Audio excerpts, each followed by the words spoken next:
Arachne the Spinner, retold by Geraldine McCaughrean.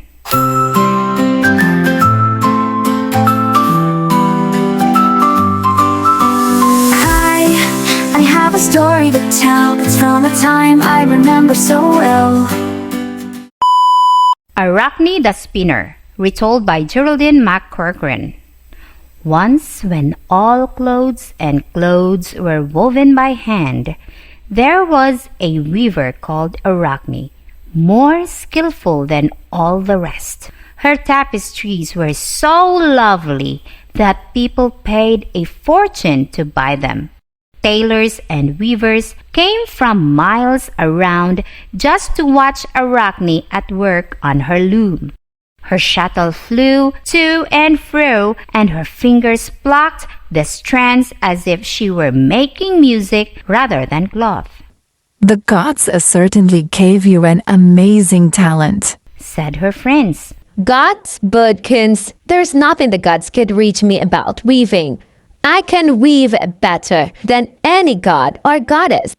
Her friends turned rather pale. Better not let the goddess Athene hear you say that. Don't care who hears it. I'm the best there is, said Arachne. An old lady sitting behind her examined the yarns Arachne had spun that morning, feeling their delightful texture between finger and thumb. So, if there were a competition between you and the goddess Athene, you think you would win, she said. She wouldn't stand a chance, said Arachne. Not against me. All of a sudden, the old lady's gray hair began to float like smoke about her head and turned to golden light. A swish of wind blew her old coat into shreds and revealed a robe of dazzling white. She grew taller and taller until she stood head and shoulders above the crowd. There was no mistaking the beautiful gray-eyed goddess Athene. "Let it be so," declared Athene. "A contest between you and me." Arachne's friends fell on their faces in awe.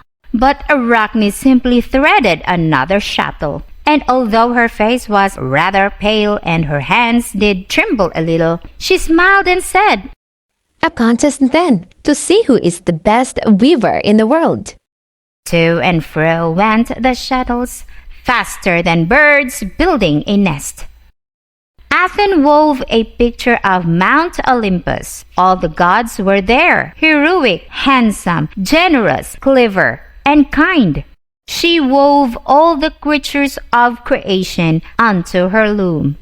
And when she wove a kitten, the crowd sighed, "Ah." When she wove a horse, they wanted to reach out and stroke it. Along her sat Arachne, also weaving a picture of the gods. But it was a comical picture. It showed all the silly things the gods had ever done, dressing up, squabbling, lazing about, and bragging. In fact, she made them look just foolish as ordinary folk. But oh, when she pictured a butterfly sitting on a blade of grass, it looked as if it would fly away at any moment. When she wove a lion, the crowd shrieked and ran away in fright. Her sea shimmering and her corn waved, and her finished tapestry was more beautiful than nature itself. Athene laid down her shuttle and came to look at Arachne's weaving. The crowd held its breath. "You are the better weaver," said the goddess. "Your skill is matchless. Even I don't have your magic." Arachne preened herself and grinned with smug satisfaction. Didn't I tell you as much? "But your pride is even greater than your skill," said Athene. "And your irreverence is past all forgiving." She pointed at Arachne's tapestry. "Make fun of the gods, will you? Well, for that, I'll make such an example of you that no one will ever make the same mistake again. She took the shuttle out of Arachne's hands and pushed it into her mouth. Then, just as Athene had changed from an old woman into her true shape, she transformed Arachne. Arachne's arms struck into her sides and left her only her long, clever fingers. Straining and scrabbling, her body shrank down to a black blob no bigger than ink blot. An end of thread still curled out of its mouth. Athene used the thread to hang Arachne up on a tree and left her dangling there. Weave your tapestries forever, said the goddess. and however wonderful they are, people will only shudder at the sight of them and pull them to shreds.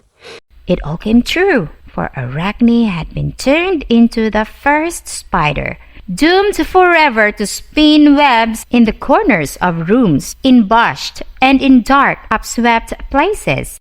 And though cobwebs are as lovely a piece of weaving as you'll ever see, just look how people hurry to sweep them away. Let's go where time stands still. Let's go where